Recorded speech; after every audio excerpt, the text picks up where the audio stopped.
আসসালামু আলাইকুম রহমতুল্লাহ। বিসমিল্লাহির রহমানির রহিম। আমি আজকে এসএসসি অর্থাৎ নবম দশম শ্রেণীর শিক্ষার্থীর জন্য কয়েকটি সাধারণ বিজ্ঞান অথবা পদার্থবিজ্ঞানের কিছু সংজ্ঞা নিয়ে আমি হাজির হয়েছি। যে সংজ্ঞাগুলো অনেক শিক্ষার্থীর আমি দেখি যে তারা সঠিকভাবে এই সংজ্ঞাগুলো বলতে পারে না এবং বুঝতে পারে না, সেগুলো আজকে খুব সহজভাবে আমি এখানে উপস্থাপন করব। তা আজকে 5টা সংজ্ঞা একদম বেসিক থেকে খুব সহজভাবে আমি ব্যাখ্যা করব। প্রথম হচ্ছে দূরত্ব কাকে বলে। দূরত্ব হচ্ছে কোনো গতিশীল বস্তু বা প্রাণী যে পথ অতিক্রম করে তাকে দূরত্ব বলে।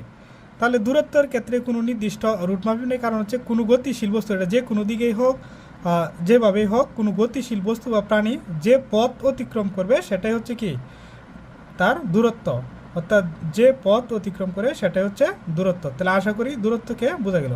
দূরত্ব কিন্তু আসলে আমরা ডি দ্বারা প্রকাশ করি, দূরত্বকে ডি দ্বারা প্রকাশ করা হয়, দূরত্বকে। আচ্ছা, তারপরে হচ্ছে দ্রুতি। তাহলে দ্রুতি কি? আমরা দূরত্ব চিনলাম যে দূরত্ব কি হইতে পারে, যে একজন লোক এ অবস্থান থেকে হয়তো সে এভাবে ঘুরে ঘুরে এখানে বি অবস্থানে আসলো, তো এ থেকে কিন্তু বিতে আসলো। এই যে সে এইভাবে আইসা এখানে এ থেকে শুরু করে তার যাত্রা শুরু করে বিতে আসলো, এখানে কিন্তু সে যেভাবেই আসুক, বক্রপথে আসুক অথবা সোজা পথে আসুক, তো তার দ্বারা যে মোট পথটা যে অতিক্রম করা হয়েছে সেটা হচ্ছে কি তার দূরত্ব। এখন সে যদি এই সোজা বরাবর যেত তবু কিন্তু তার দূরত্ব হতো। মোট কথা হচ্ছে সে যেভাবেই যাক তার দ্বারা যে পথটা অতিক্রান্ত হবে সেটাই হচ্ছে কি তার দূরত্ব। এখন আমি যদি বলি এ থেকে বিতে সে বক্রভাবে গেল, এখানে আমি বোঝানোর জন্য বললাম যে একটা 5 মিটার দূরত্ব। আবার সে এখানে প্রথমে গেল, আবার এইখান থেকে এখানে আসলো, সে যদি দুইবার, একবার প্রথমে গেল আবার আসলো, সে যদি দুইবার আপ ডাউন করে তাহলে কিন্তু তার দূরত্ব কত হবে? দূরত্ব কিন্তু 5 মিটার হবে না, দূরত্ব কিন্তু 10 মিটার হবে। মানে মোট কথা হচ্ছে এই ব্যক্তি বা বস্তুর দ্বারা যে পথটা অতিক্রম, একই পথ যে সে যদি বারবার অতিক্রম করে, তো যতবার অতিক্রম করে ততবারই কিন্তু তার দূরত্ব কী হবে? বাড়তে থাকবে। তাহলে আশা করি দূরত্বের বিষয়টা ক্লিয়ার। তো এ থেকে বিতে একটা ব্যক্তি যদি প্রথমে এ থেকে বিতে গেল, তার মানে কত মিটার দূরত্ব অতিক্রম করলো? 5 মিটার। আবার বি থেকে এতে আসলো, তাহলে কত মিটার দূরত্ব? তাহলে কিন্তু 10 মিটার হবে। তাহলে এখন কথা হচ্ছে দূরত্ব বলতে বোঝাইতেছে একটা বস্তু দ্বারা, গতিশীল বস্তু বা প্রাণী দ্বারা যে পথটা অতিক্রান্ত করা হবে, অর্থাৎ যে পথ সে অতিক্রম করবে সেটা হচ্ছে কি তার দূরত্ব। দূরত্ব বিষয়টা ক্লিয়ার। দূরত্বকে আমরা ডি দ্বারা প্রকাশ করি। তারপর হচ্ছে দ্রুতি।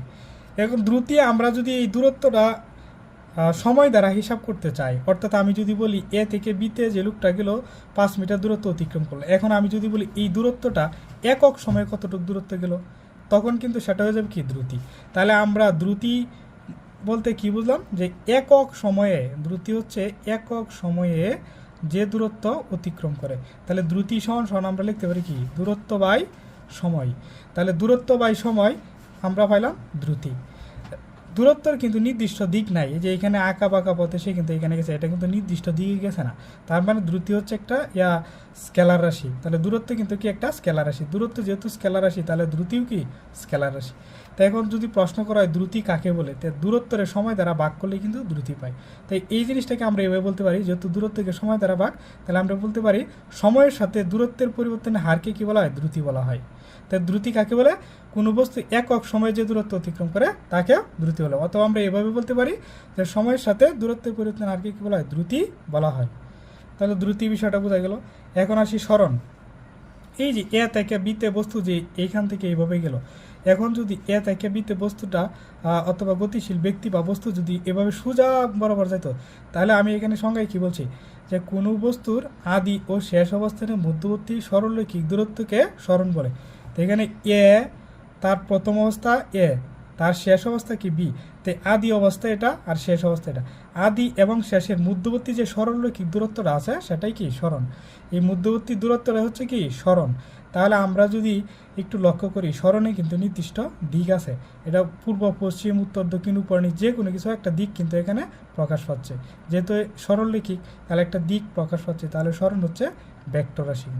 স্মরণ কাকে বলে? তাহলে কোনো বস্তুর আদি ও শেষ অবস্থানের মধ্যবর্তী সরলরৈখিক দূরত্বটা কি স্মরণ। এটা কিন্তু স্মরণ হবে না। কেন?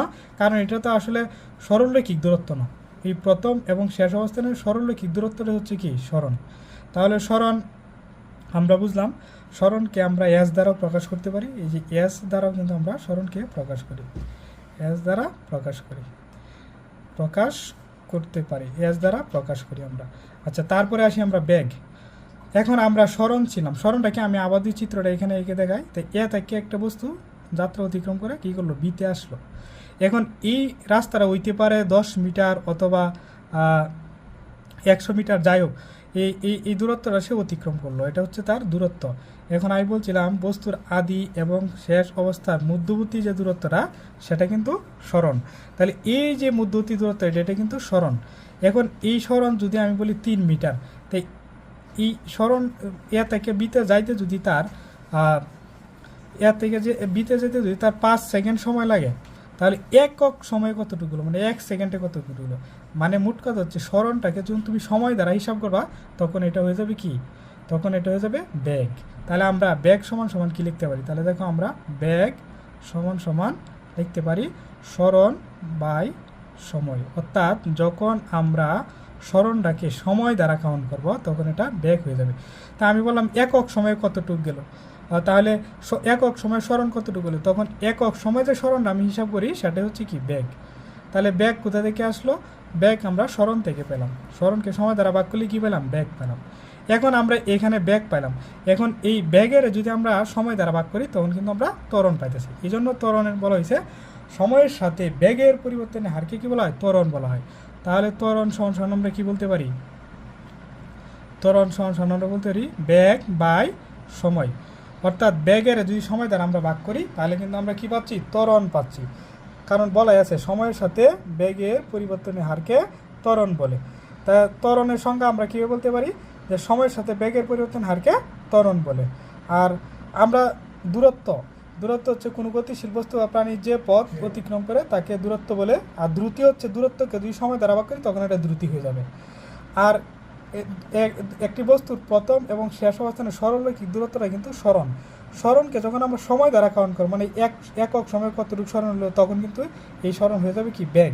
আবার বেগের যখন আমরা একক সময় দ্বারা হিসাব করব তখন এটা হয়ে যাবে কি ত্বরণ। এই জন্যই ত্বরণ বলা হচ্ছে সময়ের সাথে বেগের পরিবর্তন হারকে ত্বরণ। আশা করি তোমরা এই সংখ্যাগুলো খুব সহজে বুঝতে পারছো এবং তোমাদের খুব উপকারে আসবে।